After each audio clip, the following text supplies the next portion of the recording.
Critics who hate the state's new rooftop solar rules, which slash the amount that future rooftop solar owners will get for exporting power to the grid, are demanding a rehearing before the California Public Utilities Commission. The decision is part of a conspiracy to violate antitrust laws, on the alleged conspirators.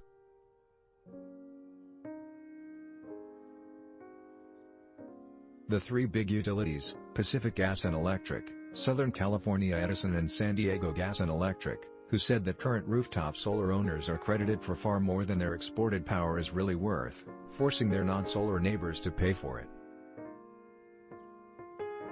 The co-conspirators?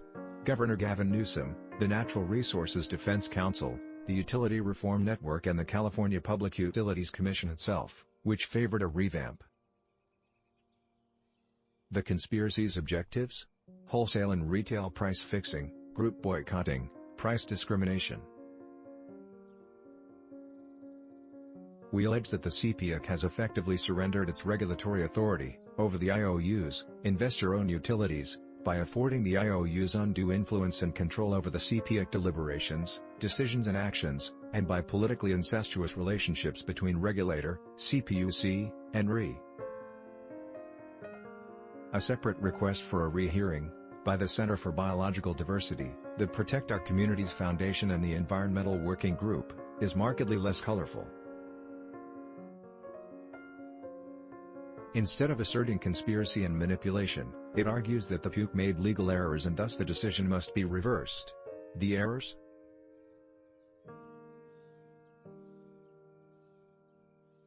California law requires the PUC to foster continued sustainable growth of solar power and encourage its spread in disadvantaged communities. The new rules will do neither, they argue. The PUC also weighed the costs of rooftop solar on non-solar folks too heavily, and weighed the savings from cancelled transmission projects, because rooftop solar meant they weren't needed, too lightly, they say.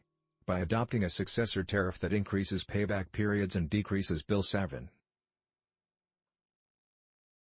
Several groups have lined up in support of a rehearing with the PUC, saying that the climate emergency makes swift action critical. A response filed jointly by the three big utilities effectively sighs, "Haven't we done this already?"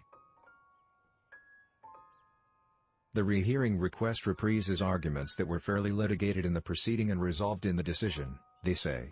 The PUC made factual and policy determinations within its discretion.